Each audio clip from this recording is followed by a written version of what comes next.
کئی کئی لوگوں کے نام جہنم میں ہوتے ہیں. رمضان کا مہینہ وہ جیسے پاتے ہیں, جیسی عبادتیں ہوتی ہیں, جیسے گناہوں کی معافی مانگتے ہیں, جیسے رو رو کر گڑ گڑاتے ہیں, ان کے نام جو جہنم کی فہرست میں تھے اللہ تعالیٰ نکال کر آزاد کر کے جنت کے اندر داخل کر دیتا ہے. تو کتنی خصوصی بات ہے. تو انسان کو چاہیے کہ پورا دن انسان کوشش کرے کہ عبادات میں ہو, نہ تو نوافل میں, یا تو پھر ذکر و اذکار میں, یا بالخصوص قرآن کی تلاوت کرنا. یہ رمضان کا مہینہ ہی ہے قرآن کی تلاوت کرنے کا, بالخصوص زیادہ سے زیادہ کریں. اب آئیں سحری کے وقت پر چلیں. نمازوں کے پابند تو ہم ہیں ہی, نماز تو پورے مکمل پڑھ ہی لیں گے. اور سحری کا وقت جب آتا تھا, اللہ کے نبی صلی اللہ علیہ وسلم معمول تھا کہ آپ صلی اللہ علیہ وسلم نے تنبیہ کی, تاکید کی کہ افطار کے وقت میں افطار سے پہلے دعا کا اہتمام ہونا ضروری ہے. بہت بڑی عبادت ہے. جیسے ہم نماز ایک عبادت ہے, جیسے قرآن کا پڑھنا ایک عبادت ہے, عبادتوں میں ایک عبادت دعا کا بھی ہے. جب ہم ہاتھ اٹھا کر دعا کرتے ہیں گویا ہم عبادت کر رہے ہیں. اللہ سے مانگنا بھی عبادت ہے. اور یہ گھڑی ایسی گھڑی ہوتی ہے افطار کی, افطار سے پہلے جب بندہ بیٹھ کر صبح سے بھوکا پیاسا ہو کر, بھوک کی شدت کو برداشت کرتا ہوا, پیاس کی شدت کو برداشت کرتا ہوا, جب ہاتھ اٹھا کر اللہ تعالیٰ کے سامنے گڑ گڑاتا ہے, اللہ سے مانگتا ہے, جو منتیں اس کی تھی, وہ جو چیزیں مانگنی تھی اللہ سے مانگتا ہے, اللہ کی قسم افطار سے پہلے ہونے والی دعائیں فوراً قبول کی جاتی ہیں. اللہ کے نبی نے فرمایا کہ تم افطار سے پہلے یہ دعا کا اہتمام کرو, یہ قبولیت کی گھڑی کا وقت ہے. اس گھڑی میں ہونے والی دعائیں کبھی رد نہیں ہوتی, رنگ لاتی ہیں. لیکن انسان کرتا کیا ہے, اس گھڑی میں دعائیں مانگنے کے وقت میں انسان بے جا فضول کاموں میں لگا ہوتا ہے. کھانے پینے کی چیزوں کو جمع کرنے میں, افطار کے آئٹمز کو جمع کرنے میں, فلاں میں گھر کے اندر اگر ماحول ہو تو گھر میں کھانے پکانے کے ماحول میں عورتیں لگ جاتی ہیں. لیکن ہونا یہ چاہیے کہ اصول بنائیں, ترتیب بنائیں کہ افطار سے آدھا گھنٹہ پہلے پورے کام و کاج سے ہم فارغ ہو جائیں. جو بھی کام کرنا ہے, جو بھی کھانے پینے کی چیزیں جمع کرنا ہے, افطار کے جو بھی پکوان ہمیں پکانے ہیں, لانے ہیں, جمانے ہیں, سارے کام آدھا گھنٹہ پہلے ختم ہونے چاہیے. اور کم از کم آدھا گھنٹہ تو عبادت کے لیے, دعا کے لیے خاص نکالنا ضروری ہے. جو بندے رمضان کے مہینے میں دعا نہ کر پائیں, ڈھنگ سے ہم پورے 11 مہینوں میں اللہ کے سامنے مانگتے تو نہیں ہیں, ویسے نہیں مانگتے جیسے مانگنا چاہیے, وہ 11 مہینے تو نہیں مانگتے, کم از کم اس مہینے میں جہاں پر قبولیت کی گارنٹی دی گئی, وعدہ کیا گیا, اس میں تو انسان کو کثرت سے مانگنا چاہیے اللہ تعالیٰ سے. اور اس طرح سے آپ دیکھیں گے افطار میں جلدی کرنے کا حکم اللہ کے نبی نے دیا. اور کچھ اللہ کے نبی کی زندگی اٹھا کر آپ دیکھیں گے, صوم وصال بھی اللہ کے نبی کی زندگی میں تھا. صوم وصال کیا ہے؟ ایک روزے کے بعد فوری دوبارہ پھر سے روزہ رہ جانا, بنا سحری کے روزہ. یہ صرف اللہ کے نبی کی خصوصیت تھی, آپ نے منع کیا, اپنی امت کے لیے پسند نہیں کیا آپ نے. صوم وصال کیا تھا؟ اللہ کے نبی سحری کرتے صبح میں, افطار نہیں کرتے تھے. افطار کا وقت ہو جاتا, دوبارہ پھر سے وہ شام شروع ہوتی, دوبارہ پھر سے سحری کا وقت آتا, تب بھی سحری نہیں کھاتے, پھر سے دن گزرتا, پھر افطار کا وقت آتا.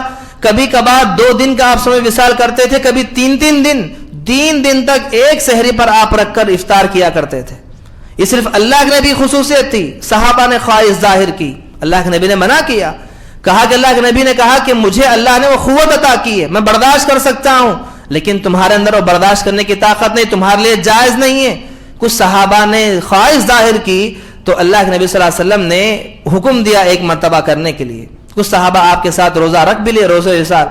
صوم وصال آپ نے اہتمام کیا, اچانک سے چاند نظر آیا ایک دن کے بعد, اور آپ نے کہا کہ اگر آج چاند نظر نہیں آتا تو میں تیسرے دن بھی ان کو رکھنے کا حکم دیتا کہ لوگ بیزار ہو کر چھوڑ دیں اس چیز کو, کیونکہ اللہ کے نبی کی خواہش نہیں تھی, پسند نہیں تھا کہ آپ کی امت صوم وصال رکھے. اس لیے آپ نے حکم دیا کہ روزہ سحری کرو, افطار کرو, یہ آپ کے لیے کافی, اتنا برداشت کر سکتے ہیں آپ. اب اس کے علاوہ آپ دیکھیں گے جب روزہ فرض ہوا, کچھ چیزیں اس وقت میں, کچھ پابندیاں تھیں مسلمانوں کے اوپر. کیسی پابندیاں تھیں؟ جیسا کہ ایک بہت بڑی پابندی یہ تھی کہ اگر کوئی آدمی سحری کر لے, افطار سے پہلے کوئی آدمی سو جائے, افطار سے پہلے تھکا ہوا آدمی محنت کر کے آیا گھر, افطار سے پہلے کوئی آدمی سو گیا, نیند لگ گئی, افطار کا وقت گزر گیا, تو پھر گزرنے کے بعد اسے اٹھنے کے بعد افطار کرنے کا حکم نہیں, وہ بھوکا رہے گا ایسے ہی, دوبارہ سحری تک بھی نہیں کھائے گا وہ, پھر دوسرے دن افطار میں کھائے گا. یہ حکم تھا پہلے. ایک صحابی رسول کون ہے؟ حضرت خیس بن سرما رضی اللہ تعالیٰ عنہ. حضرت خیس کیا کرتے ہیں؟ روزہ رکھ لیتے ہیں, سحری کرتے ہیں. سحری کرنے کے بعد دن بھر کام و کاج کر کے تھک کر گھر پہنچتے ہیں. پہنچنے کے بعد بیوی کو انہوں نے پوچھا کہ کیا ہے بنانے کھانے کے لیے؟ تو ان کی بیوی نے کہا کہ ابھی کھانا بن جائے گا, کچھ سالن وغیرہ کا رکھا ہوا ہے, گرم کر کے لا دوں گی. ان کی بیوی جب کھانا بنانے کے لیے چلی گئی, ان کی آنکھ لگ گئی. حضرت خیس کی آنکھ لگ گئی تو آپ سو گئے. وقت افطار کا نکل گیا, آنکھ کھلی تو دیکھا کہ افطار کا وقت گزر چکا تھا. اب حکم کیا تھا اس زمانے میں؟ پہلے روزہ فرض ہوا ابتدائی دور مدینے کے اندر, پہلا دور تھا, بھی کچھ فرائض حکم نہیں ہوئے تھے. اللہ کے نبی کو معلوم ہوا تو جب حصول یہی تھا کہ افطاری نہیں کریں گے, نیند کھل گئی, اب بھوکے رہیں گے. رات بھر بھوکے رہے, صبح سحری ہو گئی, کھانے کا حکم نہیں, اور پھر دوسرے دن افطار کرنا ہے بنا سحری کے. اب دوسرا دن بھی شروع ہوا, ظہر سے پہلے, ظہر کے بعد دوپہر کے وقت میں آپ کو چکر آنا شروع ہوا, بے ہوش ہو کر گر گئے. جیسے بے ہوش ہو کر گر گئے, آسمان سے فوراً وحی نازل ہو گئی. احل لکم لیلۃ الصیام الرفث الی نسائکم ہن لباس لکم وانتم لباس لہن. کیا حکم ہوا؟ اللہ تعالیٰ نے کہا یہ ایک حکم تھا کہ کیا چیز؟ کہ آدمی افطار سے پہلے سو جائے اور اس کی افطار کا وقت گزر جائے تو آدمی دوسرے دن افطار کرے گا بھوکا رہ کے, یہ حکم تھا. اور دوسرا ایک پابندی کیا تھی جانتے ہیں؟ میاں بیوی کے تعلقات قائم کرنا جائز نہیں تھا. میاں بیوی دونوں پورا مہینہ الگ رہیں گے, افطار ہو بھی جائے راتوں میں ملنا منع ہے. افطار کا وقت ختم بھی ہوا, روزے سے باہر نکل گئے, پھر بھی میاں بیوی اپنے تعلقات قائم نہیں کر سکتے, یہ حکم بھی تھا. جب حضرت خیس بے ہوش ہو کر گر گئے, آسمان سے وحی نازل ہوئی, احل لکم لیلۃ الصیام الرفث الی نسائکم ہن لباس لکم وانتم لباس لہن. اللہ نے دونوں حکم کو یہاں سے ختم کر دیا. کہا کہ آپ کو یہاں سے پابندیاں نہیں ہیں, آپ سحری کریں, افطار کریں, افطار کے وقت میں کسی کی نیند لگ بھی جائے تو نیند کھلنے کے بعد افطار ہو کر سکتا ہے, اور افطاری کے بعد سے لے کر دوبارہ سحری تک جو آدمی اپنے بیوی سے ملنا چاہے وہ ملاقات بھی کر سکتا ہے. اللہ اکبر. آسانیاں بڑھا دی گئی. دیکھیے کتنا پیارا مذہب ہے اسلام. اس اسلام کے اندر اللہ تعالیٰ نے کسی کو کسی طرح کی پابندی نہیں لگائی, سختی نہیں ہے اسلام کے اندر. ایک اتنا خوبصورت اسلام ہے کہ سختی نہیں. عبادت کرنے میں تکلیف ہو رہی ہے آپ کو, تھوڑی کم کر لیں. آپ کھڑ کر نماز نہیں پڑھ سکتے, بیٹھ کر پڑھ لیں نماز. آپ بیٹھ کر نہیں پڑھ سکتے, سو کر پڑھیں. آپ وضو کے لیے آپ کو اپنے جسم کے اندر برداشت نہیں کر سک رہے پانی کو چھونا, تیمم کر کے آپ وضو کر سکتے ہیں. مشقت کو آپ کو چھوٹ دی گئی, ایسی چھوٹ. اب روزے کے حالت میں کیا ہے؟ اگر کوئی کسی بندے کی طبیعت خراب ہو جائے, اللہ کے نبی نے اجازت دی, اگر کسی کی طبیعت خراب ہو جائے اور اتنی زیادہ خراب کہ برداشت کے باہر ہے, وہ آدمی روزے کو توڑ سکتا ہے. جہاں پر جان کا خطرہ ہو, جہاں پر انسان کی طبیعت بہت زیادہ ناساز ہو گئی اور برداشت کے باہر ہے, بالکل حکم دیا گیا کہ آپ پانی پی کر روزہ توڑیں. اگر نہیں توڑیں گے تو جان کا خطرہ ہے. یہاں پر اللہ کے نبی نے منع کہ توڑ دیں روزہ. لیکن کچھ لوگ کیا کہتے ہیں کہ 12 بجے کے بعد اگر روزہ توڑیں گے تو روزہ توڑنا ہے تو 12 سے پہلے, 12 کے بعد روزہ توڑنا منع ہے. آدھا دن گزر گیا, 12 بج گئے, اب جان بھی چلی جائے گی لیکن روزہ نہیں توڑیں گے. اسلام اس کی اجازت نہیں دیتا. لوگ کیا کہتے ہیں اگر مر بھی جاؤں تو میں روزے کے بعد مرنے کے برابر ثواب پاؤں گا, شہید کہلاؤں گا, فلاں کہلاؤں گا. اسلام اس کی اجازت دیتا ہی نہیں.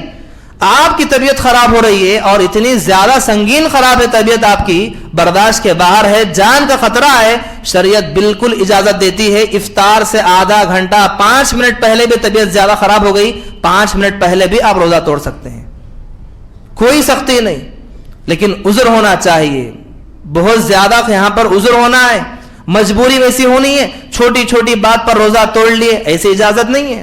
چھوٹا سا درد ہوا پیٹ میں, بات پر تھوڑی طبیعت خراب ہوئی تو روزہ توڑ لیے, ایسی بات نہیں.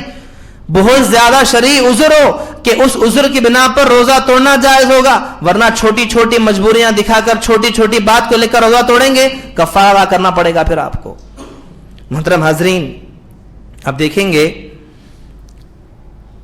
سفر کی حالت میں, جیسا کہ کوئی آدمی سفر پر نکلنا چاہے, اس کے لیے اجازت دی گئی کہ وہ آدمی روزے کو چھوڑ دے. چھوڑنے کا مطلب یہ نہیں کہ آدمی روزہ ہی معاف ہے, نہیں. سفر پر جانا چاہ رہا ہے تو اجازت ہے کہ وہ آدمی روزہ چھوڑے اور سفر سے واپس آنے کے بعد روزے کا اہتمام کرے. اگر کوئی آدمی روزے کی حالت میں درمیان میں روزہ رکھ کر سفر کرتا ہے وہ اس کی اپنی مرضی ہے. جیسے صاحب رسول حضرت حمزہ بن عمر رضی اللہ عنہ فرماتے ہیں. یہ حضرت حمزہ کون ہے؟ صحابہ میں اکثر زیادہ سفر پر جانے والے، جنہوں نے سب سے زیادہ سفر کیا. وہ صحابی آئے اللہ کے نبی کے پاس، آ کر اللہ کے نبی سے کہنے لگے کہ اللہ کے نبی میں بہت زیادہ سفر کرتا ہوں، قرآن کا حکم ہے کہ اگر سفر پر ہو تو روزہ چھوٹ ہے، بعد میں آپ اس کی قضا کر لو، کیا مجھے آپ حکم دیں گے کہ میں روزے سفر کی حالت میں بھی روزہ رکھوں؟ اللہ کے نبی نے کہا کہ اللہ کی جانب سے اجازت ہے، تمہیں چھوٹ ہے، اس چھوٹ کو اپنا لو، بہتر ہے. پھر بھی اگر تمہاری طاقت گوارا کر رہی ہے، تم رکھنا چاہتے ہو تو رکھ لو، کوئی حرج کی بات نہیں. آپ نے اجازت دے دی. ایک جگہ پر اللہ کے نبی نے دیکھا لوگ جمع تھے اور لوگ اچانک سے پورا مجمع جمع تھا اور لوگ سایہ دے رہے تھے کھڑے ہو کر. ایک آدمی بے ہوش ہو کر گرا تھا. جا کر پوچھا اللہ ابن کیا ماجرا ہے؟ تو کہا کہ سفر کی حالت میں ہیں، روزے کی حالت میں ہیں، بے ہوش ہو کر گر گئے، دھوپ سے ہم سہارا دے رہے ہیں. اللہ کے نبی نے اس وقت منع کیا، روزے میں سفر کے ہاتھ میں روزہ چھوڑ دیتے، کیا ضرورت تھی روزہ رکھنے کی؟ اللہ کے نبی نے منع بھی کیا ہے. اگر واقعی سفر آپ کا اتنا لمبا چوڑا ہے جہاں پر برداشت کرنے کی طاقت آپ کی نہ ہوگی، آپ کو سہولتیں نہ ہوگی اس سفر میں، تو آپ کو اجازت ہے کہ آپ چھوڑ دیں. اور جیسا کہ روزہ توڑنے کی حالات میں آپ دیکھیں گے، روزہ جہاں پر طبیعت خراب ہو وہاں پر توڑنا بہت ضروری بھی ہوتا ہے. جب مکہ فتح ہوا، مشہور واقعہ ہم بارہا سنتے ہیں، اللہ کے نبی کے ساتھ کئی صحابہ تھے. صحابہ نے آپ کے ساتھ سفر کیا. مکہ میں داخل ہونے سے پہلے شام کا وقت ہوا. کثرت کے ساتھ چل چل کر صحابہ تھک گئے تھے. تھکان کی وجہ سے کچھ صحابہ کو ان کا صبر جواب دے گیا. وہ دھوپ کی شدت تھی، وہ ایسا ریگستان جو بارود کا، نہ کوئی سایہ نہ کوئی درخت، کچھ بھی نہیں. مسلسل صبح سے دھوپ میں چل چل کر عصر سے وقت سے پہلے، عصر کے وقت کے بعد، افطار سے پہلے ہی ان کا صبر جواب دے گیا. اللہ کے نبی کو معلوم ہوا کہ کچھ صحابہ کا صبر جواب دے گیا ہے، برداشت کے باہر ہے روزہ. اللہ کے نبی اونٹ پر سواری پر چڑھے، آپ نے کھجور اور پانی کا ہاتھ میں لیا، آپ نے کہا کہ میں روزہ توڑ رہا ہوں، آپ بھی توڑ دو. اللہ کے نبی نے روزہ توڑ دیا. آپ کو دیکھ کر کئی صحابہ نے بھی توڑ دیا. کیوں؟ کیونکہ برداشت کے باہر تھی وہ چیز. اب کچھ صحابہ نے کیا کیا؟ اللہ کے نبی نے تو توڑ دیا ہے اور جن لوگوں نے توڑا ہے ان کا صبر جواب دیا ہے. ہمارے اندر تو قوت باقی ہے، ہمارے اندر طاقت باقی، ہم برداشت کر سکتے ہیں افطار تک. کچھ لوگ نہیں توڑے. اللہ کے نبی کو پھر سے معلوم ہوا کہ کچھ لوگوں نے میرے روزہ توڑنے کے باوجود بھی روزہ نہیں توڑا ہے.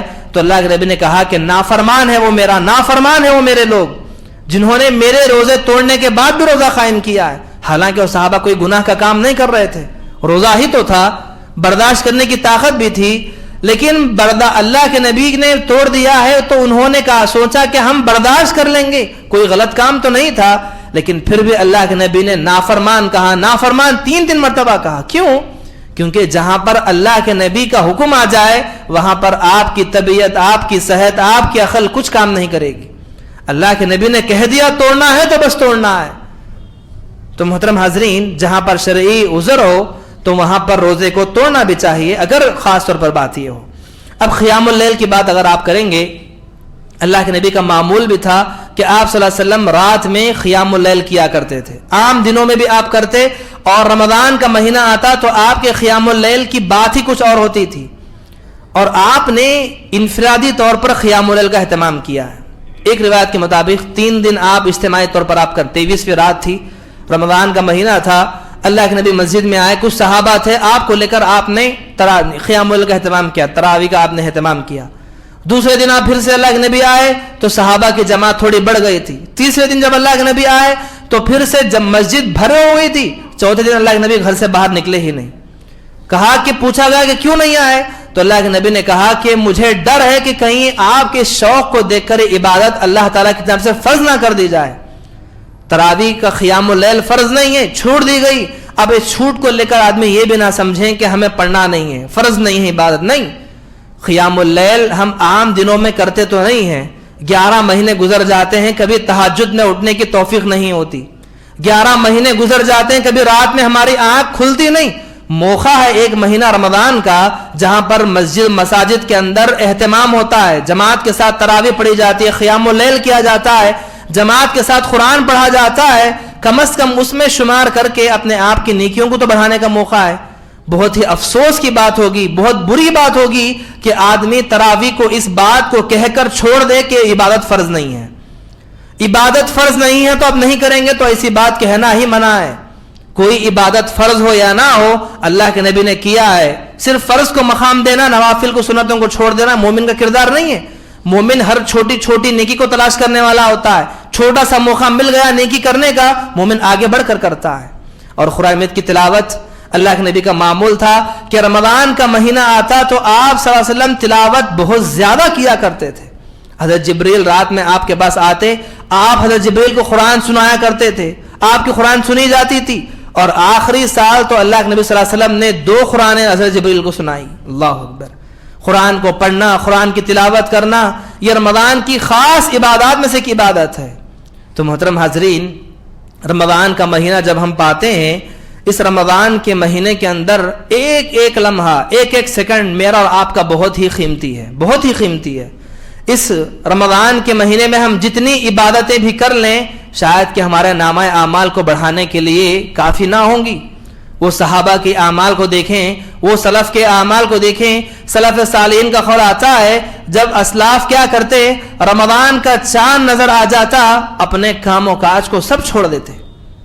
اس کو بہت ہی دور دور تک زیادہ لین دین نہیں, زیادہ سے زیادہ مشغولیتیں صرف اور صرف عبادات کے اندر. کئی مفسرین کے بارے میں آتا ہے جو درس کے جو مشغلے بیٹھا تھا, کیوں؟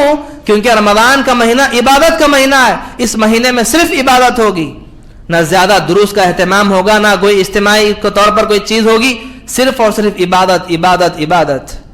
تو محترم حاضرین, اللہ نے مجھے اور آپ کو بہترین موقع عنایت کیا ہے. اس کو غنیمت جانتے ہوئے, بڑا قیمتی سمجھتے ہوئے اس کی اہمیت کو جانیں, اور آج یا کل چاند نظر آنے سے لے کر عید کا چاند نظر آنے تک ایک ایک لمحے میں, ایک ایک منٹ میں جتنی ہو سکے ہم عبادات کرنے کی کوشش کریں. دعا کرتا ہوں اللہ تعالیٰ سے, اللہ تعالیٰ ہم تمام کو رمضان کی خاص طور پر قدر کرنے کی توفیق عطا فرمائیں, اور ہم تمام کو اس کے اندر زیادہ سے زیادہ عبادات کی توفیق عطا فرمائیں. بے جا وقت کو ضائع کرنا کئی مسلمانوں کا ایک عام ہے. رمضان کا مہینہ آتا ہے اور خاص طور پر جب آخری عشرے کی بات آئے تو آخری عشرہ جاگنے کا ہے. تو جاگنا کہاں پر؟ مسجد کے اندر نہیں, باہر سڑکوں پر, ہوٹلوں کے پاس, فلاں جگہ پر, فلاں پر. جاگنا اپنی جگہ پر, عبادات سے چھوڑ کر صرف جاگنا رات کا مقصد ہے, تو ایسا جاگنا کوئی فائدہ نہیں ہے. جس جاگنے میں نہ آپ کی عبادت ہے, جہاں پر آپ کو شب قدر جہاں پر تلاش کرنے کا حکم دیا گیا, اس کو چھوڑ کر آپ بے جا وقت ضائع کر رہے ہیں. وقت کو ضائع کرنے والا بڑا خسارہ اٹھائے گا, نقصان اٹھائے گا. اس کے نقصان کی کیفیت وہاں پر معلوم ہوگی. اللہ تعالی ہم کو ہدایت عطا فرمائے, اور ہم تمام کو اس مہینے کو پا کر اپنے آپ کے گناہوں کی بخشش کروانے کی توفیق عطا فرمائے. آمین رب العالمین. السلام علیکم ورحمۃ اللہ وبرکاتہ.